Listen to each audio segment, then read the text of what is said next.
Hey Capricorn, I'm back with a card, so let's get started. The underlying theme or overarching energy card that you received is the Moon in reverse. This is about boundaries. This is about not following your intuition. This is speaking to me about the full moon that is going to be occurring in Taurus for us mid-month, either the 14th or the 15th, depending on where you live on the planet. This card is a major arcana card, or it is the 18th card of the major arcana. 1 plus 8 is 9. That's the Sagittarius ruled house of your long distance trips, higher education, philosophy, religion, spirituality, the study of different spirituality. Could be astrology. It's also speaking to legal system matters, political matters. That's the 1 plus 9. That's the 18 numerology up there, the way that I read it. This card represents traditionally Pisces. I see it more as a Cancer card because Cancer is ruled by the moon and this little crab down here, but Pisces applies as well. Let's throw Scorpio in there as well because the moon dictates water, or, it controls the tides, water signs.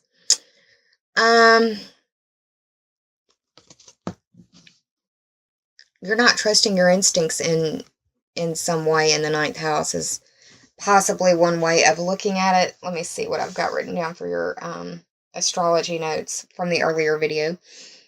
Yeah, the full moon's going to be occurring in your 5th house. You don't have any direct 9th house energy, but that doesn't mean that it won't play out in some way in that area.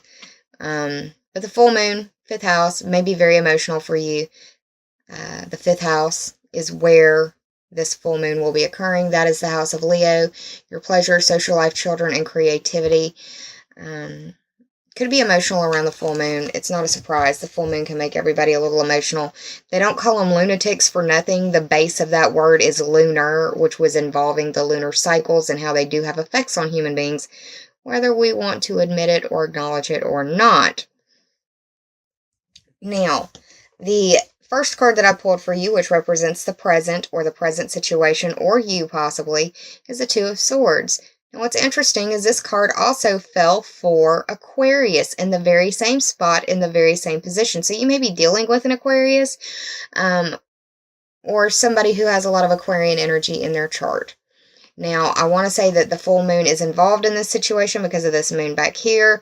This being the 2 of Swords represents the 2, the 2nd house of the Taurus ruled house, where the full moon will be full.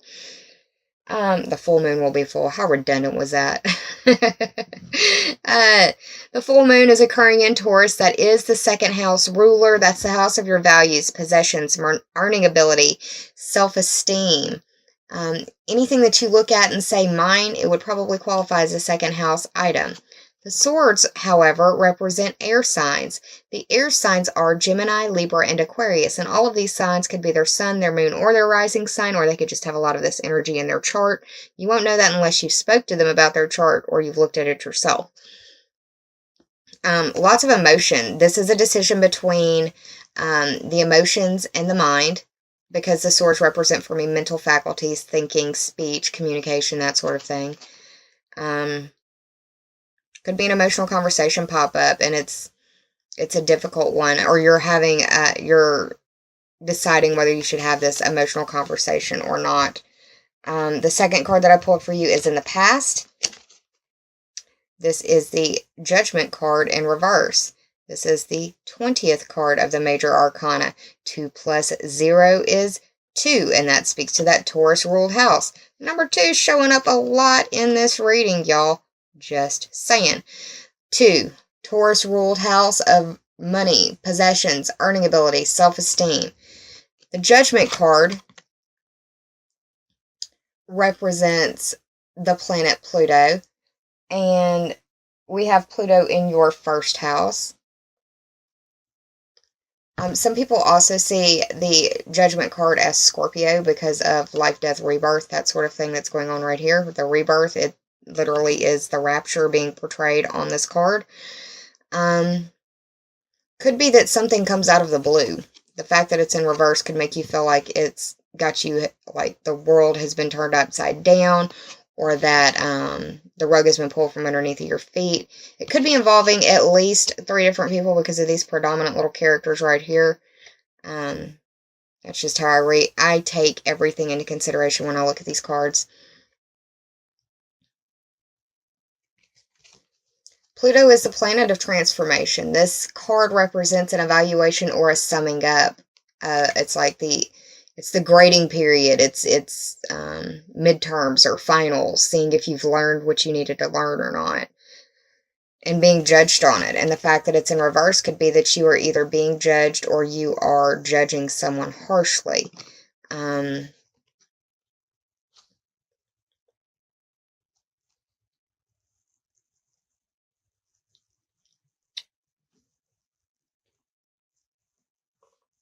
You've got Mars moving into Aquarius on the 9th or the 10th of the month, which is in your 2nd house. So you're going to be feeling aggressive. You may want to be going over the past with someone too. You may be wanting to talk about the past, or you have been conflicted about having this discussion about somebody in your past or from your past or about the past. The 3rd card that you received is the Obstacle. The Obstacle is another major arcana, so this is going to be a difficult one for you to come up, to trudge through, Capricorn. And I know that you are part mountain goat, and that you think you can take down the world, or take on the world, not take down the world. But let's just talk about it for a second. This is the 7th card of the major arcana. The 7 represents the Libra-ruled house of partnerships, how you identify who you are through your partnerships and relationships with others. This could be intimate or business, familial, whoever you have a pretty regular relationship with, someone that you see several times throughout the week. This also speaks to the house of counseling and open enemies. That's for the number 7 at the top of the card. Now, the Chariot card in itself represents, a lot of people say that it represents Cancer because these little crescent moons right here. I don't really know why they say it's Cancer. I always think Gemini because of communication. Moving the Chariot's actually a mode of commute. But when I say Gemini, I think of all of the signs that have duality. So that would be Gemini, Libra, and Pisces, because they're the 2s. The Geminis are the twins, the Libras have the scales, and the Pisces are the 2 fishes. The black and white of the thing, the balance between it, if you will. That's how I see it. So this could be involving someone who is a Gemini, a Libra, or a Pisces. That's just my own personal interpretation on it, and that is Zoe moving around in the blankets. The Chariot card can represent tradition. Traditionally, it is known as achievement through self-mastery, or being able to guide your ship the way that you want it to go. The obstacle could be that, somebody is hell-bent on getting a discussion together, and it's going to happen. It's going to happen. Somebody's hell-bent on it, and this card is in the upright, so it's, they're looking at it objectively, or so it seems. The Judgment card being in the reverse could be like nostalgia over the past, or remembering the past differently than someone else. The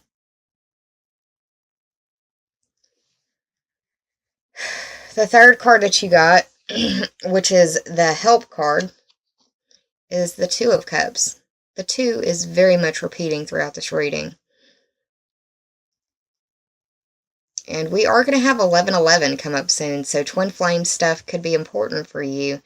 I don't normally use that term in my readings. I think that it's overused, and I'm not an expert on it, but I'm throwing that out there because it could resonate for a few of you advanced souls who know what I'm talking about.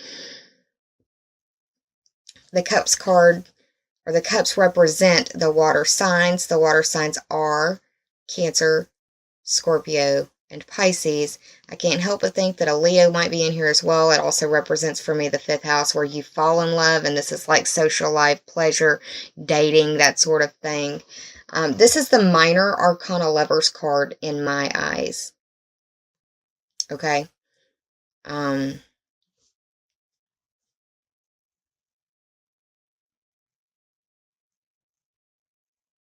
Because it's in the upright and it's and they're facing one another, if you are undecided about having this discussion, it looks like, for me, the way that I would do it would be, if it's something that you are afraid will turn volatile or get ugly quick, then have the discussion in public, ask that person to lunch or to dinner or something. But meeting eye to eye and trying to see each other through one another's eyes would help a whole lot in the situation.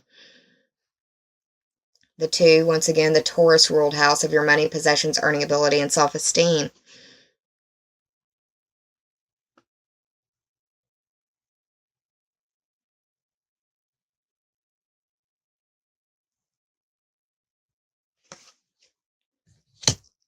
The possible outcome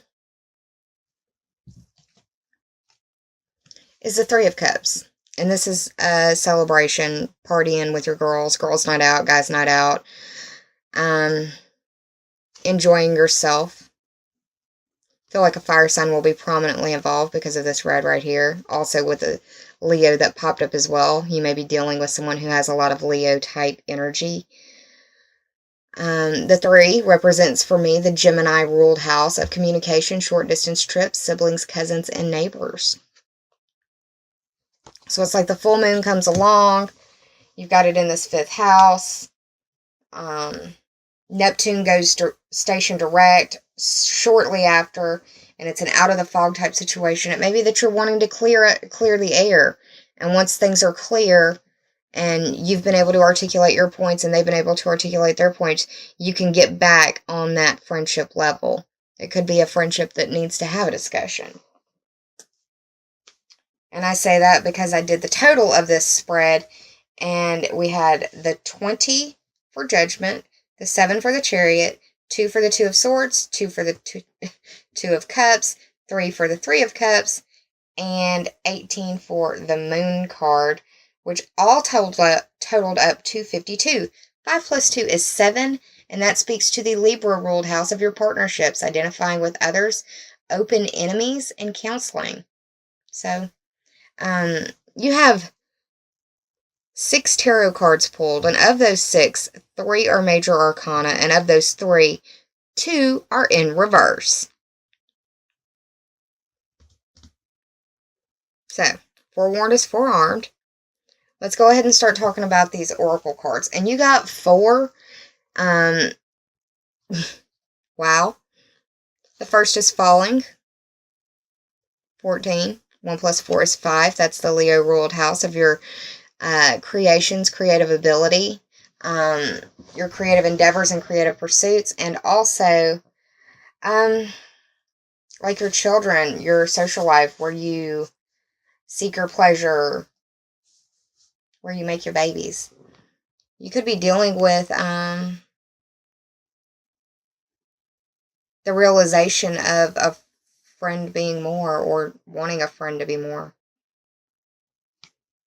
And they may not be receptive. I'm not sure. Everybody has a different chart.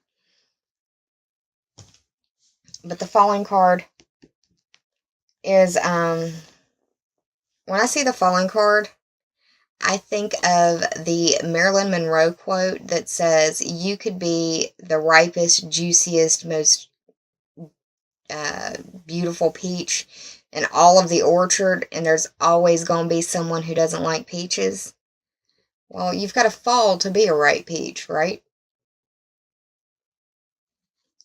It's safe to trust in the situation that is going on. Trust in your feelings, though. Trust in your response. Go with it. Go with your response. Go with your intuition.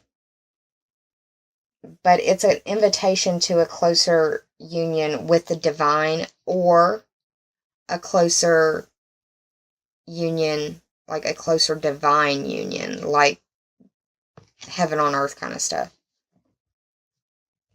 The second card is Her Grace. Now, this is a very kind of abstract painting or picture, but this is a female. This kind of looks like her hair, and she's dancing. Let me see if I can get it. There we go. But this is the full moon in the back illuminating her.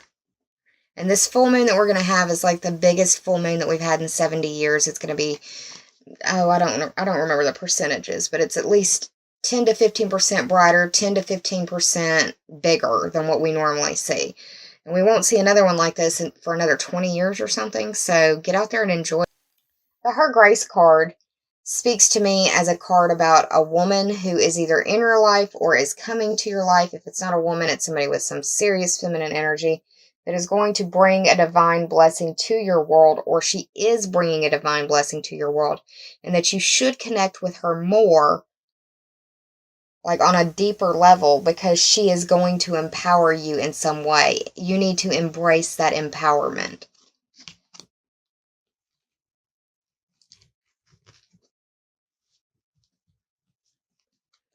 The Blood Dance. Once again, it looks like it's yellow this time, but just a big full moon, which is highlighting this full moon for me, occurring in your 5th house of creativity.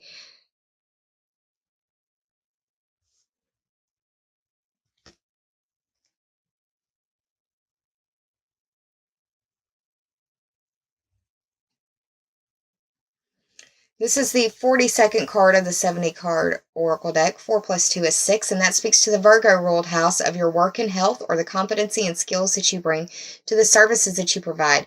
It also speaks to your day-to-day routine, your daily minutia, and how you do things, how you get them done, your lists, your tasks, that sort of thing. The Blood Dance indicates that you are connected to everything around you, and that life is pulsing through you and everything that you touch. There are some of you that feel like you've lost your way, but take heart. You haven't lost your way. You just took a detour for more inspiration and for more growth. And some of us need to do that. We all have our own path. No one's path is going to mimic another's. There are similarities, but we each have our own story. This is also possibly a very fertile time for you. So if you're looking to have a baby, you might be having one. If you are not looking to have a baby, I would consider doing what I could to not have a baby, if it means abstaining or doing other things that technology has allowed us to utilize for birth control measures. Very fertile time. The final card that you received is the Cloak. Do you see this eye right here? It looks like an eye from far away. It's just some clouds, but wow. It's like being watched over by the universe. Gave me chills. The Cloak is the 50th card. 5 plus 0 is 5. That speaks to the Leo ruled house of your pleasure, your social life, your creations, your creative ability, and your creative pursuits. And that includes your children. That includes making your babies. That includes where you have skin in the game, where it affects you on a very personal level if it succeeds or not. And that it wouldn't succeed without you. It wouldn't be without your input, your whatever it is.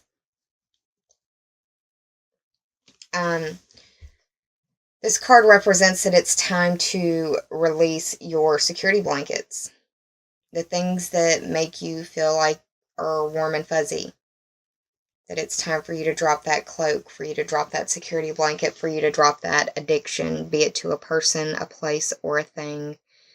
It's time for you to remove the cloak to make yourself lighter, because it's weighing you down too. Now is a time for you to trust in the boundaries that you have set so that they may be strengthened and enforced. And if someone oversteps your boundaries, then make sure to guide them back.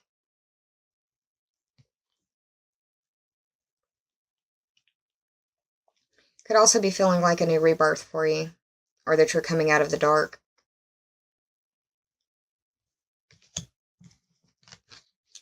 Well, Capricorn, I hope that you enjoyed this mid-month reading. If you did, please like, share, and subscribe. And if you already have, I thank you from the bottom of my very grateful heart.